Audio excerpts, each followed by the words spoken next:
Hello बच्चों, कैसे हैं आप सभी। आई होप सभी लोग अच्छे होंगे। तो चलिए आज के इस वीडियो में हम पढ़ते हैं ह्यूमन आई चैप्टर, जिसमें हम पढ़ने वाले हैं। ये कौन सा चैप्टर नंबर है? Chapter number 5। तो इसमें हम ह्यूमन आई के बारे में पढ़ेंगे। दृष्टि दोष क्या होता है, दूरदृष्टि दोष, निकट दृष्टि दोष, उसके लिए कौन सा लेंस हमें ज़रूरत पड़ती है, निकट दृष्टि दोष के लिए कौन सा लेंस पड़ता है, दूरदृष्टि दोष के लिए किस लेंस की ज़रूरत पड़ती है, वो सभी हम इस वीडियो में पढ़ने वाले हैं। इससे पहले कि 4 चैप्टर मैंने आपको पढ़ा दिए हैं। आपने अगर वो वीडियोज़ नहीं देखी हैं तो प्लेलिस्ट उसका बना है, जाकर उसमें पहले सारी वीडियोस देख लीजिए। आपका समझ लीजिए 4 चैप्टर बहुत अच्छे से कवर हो जाएगा। ठीक है बच्चों। और रही बात न्यूमेरिकल की, जैसे ही थ्योरी कंप्लीट होता है हम तुरंत उसके बाद न्यूमेरिकल चालू कर देंगे। आपको उसके लिए टेंशन लेने की कोई ज़रूरत नहीं है। चलिए अब पढ़ते हैं ह्यूमन आई। ये है हमारी आँख, ये है हमारी आँख। हमारी आँख में क्या क्या चीज़ें होती हैं पहले मैं आपको फिगर से समझा दूँ, उसके बाद इसका जो थ्योरी है मैं आपको उसको लिखा दूँगी। ठीक है, लेकिन उससे पहले हमें समझना ज़रूरी है ना। नहीं समझोगे तो बिना समझे लिख लोगे, याद होगा नहीं। तो पहले समझ लेते हैं, उसके बाद हम लिख लेंगे थ्योरी। चलो, ये क्या है? हमारी आँख का एक चित्र है। अंदरूनी बहुत ज़्यादा नहीं है, हो सकता है इधर उधर थोड़ा बहुत हो गया हो। वैसे मैंने बहुत कोशिश की कि मैं तो अच्छा बने। और मैंने तो हाथ से बनाया है, आप लोग हाथ से मत बनाइएगा, आप लोग गोला प्रकार होता है उससे बना लीजिएगा। ठीक है। चलो, सबसे ऊपरी जो भाग होता है, आप सबसे आउटर जो आप देख रहे हैं पार्ट, उसको हम कहते हैं दृढ़ पटल। उसके देखो परत, कितनी परत है? 3 परत है। उसके बाद सेकंड परत जो है, ऊपर से सेकंड वाली परत जो आती है उसको हम कहते हैं कोरोइड। थर्ड वाली जो होती है उसको हम कहते हैं रेटिना। हमारी आंखों में जो आती है रोशनी, वो रेटिना पर ही पड़ के फिर रिफ्लेक्ट होती है, फिर वो हमें दिखाई देती है। ठीक है बच्चों। चलो, उसके बाद एक यहाँ पर होता है पीत बिंदु, एक होता है अंदर अंध बिंदु। जो बाहर ये निकला सिरा है इसको कहते हैं प्रकाश सिरा। ठीक है। अब ये बीच में जो है ये है कांच द्रव। आप ऐसे इसको डैश डैश डैश डैश करके बना लीजिए। ये क्या है? कांच द्रव है।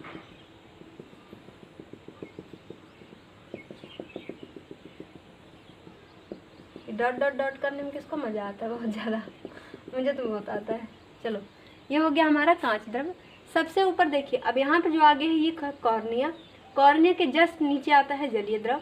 जलीय द्रव के बाद आता है मांसपेशी। मांसपेशी के बाद आता है नेत्र तारा। उसके बाद आता है लेंस। लेंस के यहाँ पर साइड में देखेंगे तो ये है आइरिस। ये है पार्ट। सबसे पहले कॉर्निया, सेकंड नंबर पर जलीय द्रव, यहाँ पे जो दिख रहा है आपको ये डॉट डॉट डॉट जलीय द्रव। उसके बाद आता है मांसपेशी और नेत्र तारा। मांसपेशी के जस्ट नीचे पैरेलल में ही आइरिस आता है। उसके बाद आता है नेत्र तारा, नेत्र तारा के बाद आता है लेंस। ठीक है, ये हमारी हो गई आंखों की रचना। अब आप इसको शब्दों में तो आराम से लिख सकते हैं। कैसे लिखेंगे? सबसे ऊपर क्या आता है? दृढ़ पटल, उसके नीचे कोरोइड होता है, उसके बाद रेटिना होता है, रेटिना पर पीत बिंदु स्थित होता है, उसी के साथ साथ अंध बिंदु होता है, अंध बिंदु के जस्ट नीचे जहाँ पर दृढ़ पटल है उसके ऊपर बाहर परत पर एक प्रकाश सिरा होता है। सबसे पहले कॉर्निया पड़ता है, उसके बाद जलीय द्रव पड़ता है, जलीय द्रव के बाद मांसपेशी और नेत्र तारा आता है, नेत्र तारा के बाद आइरिस आता है, आइरिस के बाद लेंस आता है। हो गया, बीच में है कांच द्रव। ऐसे फिगर बना लो, लिख डालो सब। अब चलो थ्योरी इसका पढ़ लेते हैं। चलिए बच्चों, थ्योरी लिखिए। आपको आई हो फिगर समझ में आ गया होगा। अब उसी का जो फिगर आपने बनाया हुआ है अपनी कॉपी पर, अभी मैंने जो आपको बनवाया है, उसी को जो फिगर है उसी को देख देख के जो भी चीज़ें हैं उसका थ्योरी बना के हमें लिखना है। वही है नेत्र की रचना, और उसके ज़्यादा कुछ नहीं है। बस आप लोग को ये क्या होता है, हम लोग को, हम जब सब लोग हाई स्कूल में होते थे एक बार सबको डर लगता है। ठीक है, कोई बात डरने की बात नहीं है, मैं आपको समझा दूंगी अच्छे से। बस आपको अच्छे से लिखते हुए चलना है। जो मैं समझाती हूँ उसको अच्छे से नोट करिएगा। रचना में लिखिए, रचना हेडिंग डाल दीजिए, या फिर लिखिए नेत्र की रचना। उसके बाद हेडिंग डाल के लिखिए, नेत्र का गोला बाहर से दृढ़ पटल व अपारदर्शी श्वेत परत से ढका रहता है, जिसे क्या कहते हैं? दृढ़ पटल कहते हैं। क्या है? नेत्र का गोला बाहर से दृढ़ पटल, दृढ़ परत, परत बोलेंगे इसको, पटल नहीं, दृढ़ परत व अपारदर्शी श्वेत परत से ढका होता है, जिसको क्या कहते हैं? दृढ़ पटल। ये जो व्हाइट व्हाइट दिख रहा है आपको, यही है। ठीक है। चलो आगे देखो, गोले का सामने का भाग पारदर्शी व उभरा होता है। अब ये जो दिख रहा है आपको सामने का भाग क्या है? पारदर्शी है ना, अंदर देख सकते हो इसके अंदर। ध्यान से देखोगे तो आपको इसके अंदर छोटा सा एक दिखेगा। क्या होता है? पारदर्शी है, मतलब ये आर पार देखा जा सकता है। क्या है? पारदर्शी व उभरा हुआ होता है, जिसे हम क्या कहते हैं? कॉर्निया बोलते हैं। इसी से प्रकाश हमारे नेत्र में प्रवेश करता है। अब अगर आपसे यही पूछ ले कि प्रकाश हमारे नेत्र में किस जगह से प्रवेश करता है, तो अभी आपने पढ़ा किससे? कॉर्निया से। ठीक है। चलो फिर आगे लिखो, कॉर्निया के पीछे क्या होता है? रंगीन एक अपारदर्शी झिल्ली का पर्दा होता है, जिसे क्या कहते हैं हम आइरिस बोलते हैं। क्या कहते हैं बच्चों? आइरिस कहते हैं। देखो लिखने का बेस्ट तरीका यही होता है, जहाँ जहाँ पे आपको लग रहा है कि पॉइंट है, जैसे दृढ़ पटल है, आइरिस है, कॉर्निया है, तो ये सभी पॉइंट को आप ब्लैक पेन से लिखें। इससे ये होगा एग्जामिनर के ऊपर बढ़िया प्रभाव पड़ता है, इससे आपको नंबर अच्छे मिलते हैं। चलो उसके बाद क्या है, जिसके कॉर्निया के पीछे रंगीन अपारदर्शी झिल्ली का पर्दा होता है, जिसे क्या बोलते हैं? आइरिस कहते हैं। इस पर्दे के बीच एक छोटा छिद्र होता है जिसे पुतली या फिर हम क्या कहते हैं? नेत्र तारा। अभी आपने फिगर में देखा, पॉइंट मैंने बना के दिखाया, तो उसे क्या कहते हैं? पुतली या फिर नेत्र तारा बोलते हैं। ठीक है। अब पुतली की एक विशेषता होती है। पुतली की क्या विशेषता होती है? ये खुद को जो इसका आकार होता है, ये अपने आकार को छोटा बड़ा कर लेती है। दिन में छोटा हो जाता है, रात में बड़ा हो जाता है। क्यों? दिन में प्रकाश चारों तरफ फैला हुआ होता है, तो प्रकाश बहुत ज़्यादा अंदर ना जाए, इसलिए छोटा हो जाता है। लेकिन रात में क्या होता है? प्रकाश बहुत ज़्यादा होता नहीं, अंधेरा होता है, तो ये बिल्कुल ज़्यादा बड़ी हो जाती है। क्यों? क्योंकि प्रकाश को ये अपने अंदर ऑब्जर्व करती है। ठीक है, तो इसलिए ये विशेषता होती है। आपकी कई बार आपके अति लघु उत्तरीय प्रश्न में पूछा जाता है पुतली की विशेषता बताइए, तो क्या हो करेंगे आप? उसमें लिखेंगे कि पुतली की एक विशेषता यही होती है कि वह अपने आकार को बड़ा छोटा कर सकती है। क्यों बड़ा छोटा करती है? मैंने आपको अभी बता दिया, रीज़न आपको पता है। रीज़न नहीं पूछता, केवल पूछता है क्या विशेषता है, तो आप बताएंगे आकार बड़ा छोटा कर लेती है। लेकिन रीज़न किसी को नहीं पता होता है, रीज़न आप याद रखिएगा। चलिए बच्चों, जो आपने अभी लिखा उसके आगे आप लिखिए। आगे क्या लिखना है? आइरिस के पीछे नेत्र लेंस होता है, यह कई परतों से मिलकर बना होता है। जो मैंने लिखा है, आप जो अभी आपने लिखा उसके नीचे लिखते चले चलिए। ठीक है, क्या लिखेंगे? आइरिस के पीछे नेत्र लेंस होता है, यह कई परतों से मिलकर बना होता है। जो नेत्र लेंस है उसी के बारे में बोला जा रहा है, कई परतों से मिलकर बना होता है। लेंस अपने स्थान पर, जैसे लेंस है तो कैसे टिका रहेगा? मांसपेशियों के बीच में ही तो टिका रहेगा, फंसा रहेगा तो ही तो टिका रहेगा। तो वही लिखा है, लेंस अपने स्थान पर मांसपेशियों के सहारे टिका रहता है तथा इसमें अपनी फोकस दूरी को बदलने की क्षमता होती है। क्या होती है? फोकस दूरी को बदलने की क्षमता होती है। इस बात का आप ध्यान रखिएगा कि इसमें कई बार इसी लाइन से ही सवाल बन जाता है। लिखा है अपनी फोकस दूरी को बदलने की क्षमता होती है। किसमें? लेंस अपने स्थान पर मांसपेशियों के सहारे टिका रहता है तथा इसमें अपनी फोकस दूरी को बदलने की क्षमता होती है। किस बारे में बात हो? नेत्र लेंस के बारे में।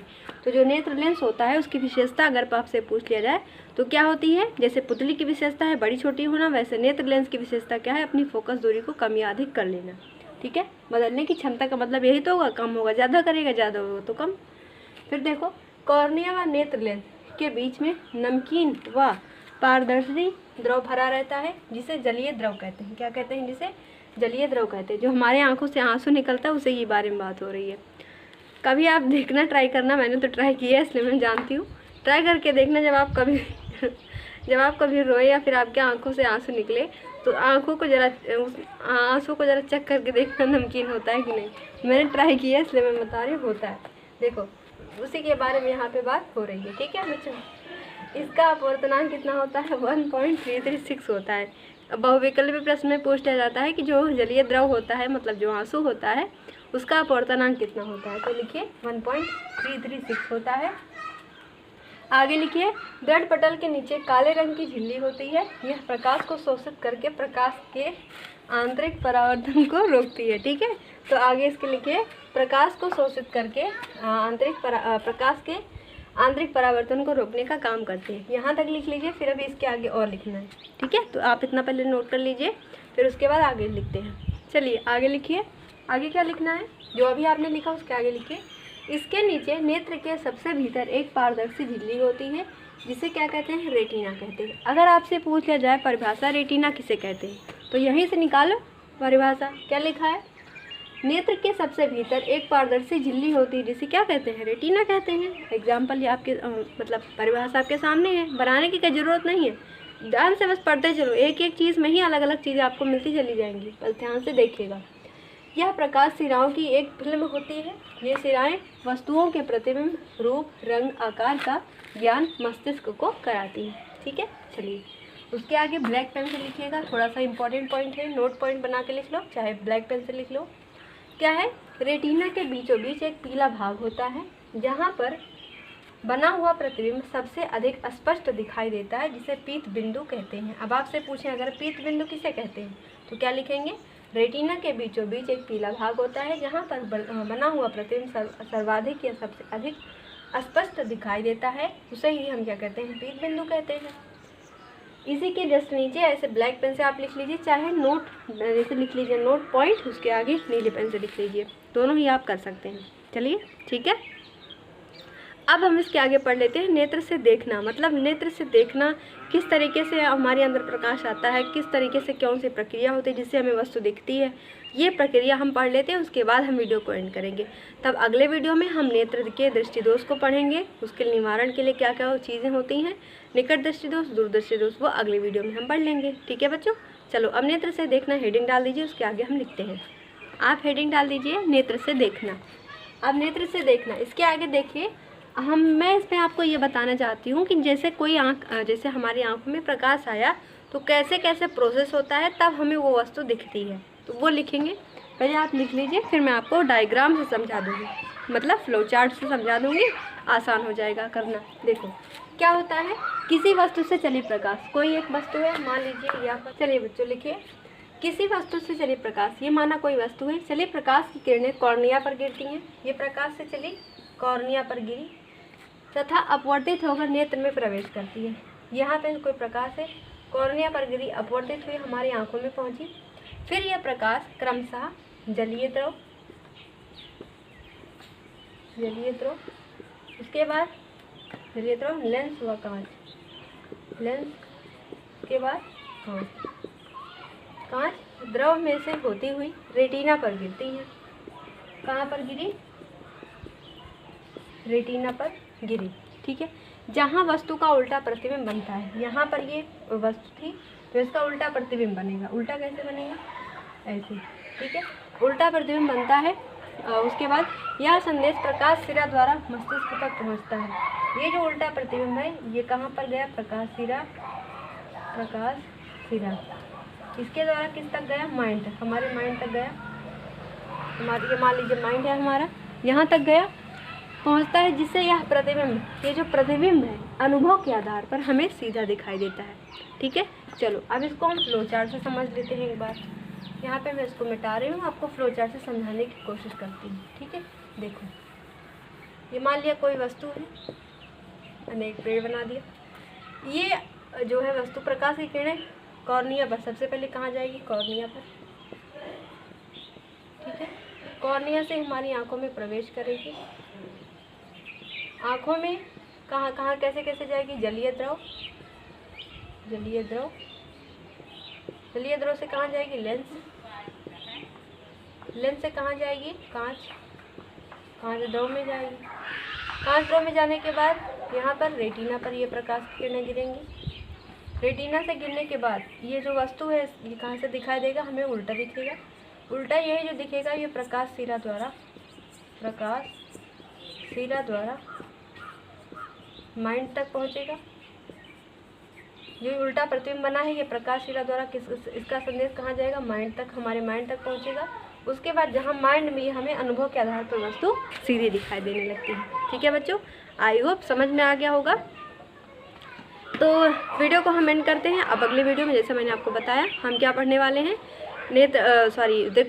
जो हमारा दृष्टि दोष है उसको हम पढ़ेंगे। तब तक के लिए थैंक यू, मिलते हैं अगले वीडियो में। वीडियो को आप लोग शेयर कर दीजिएगा। के लिए बाय बाय।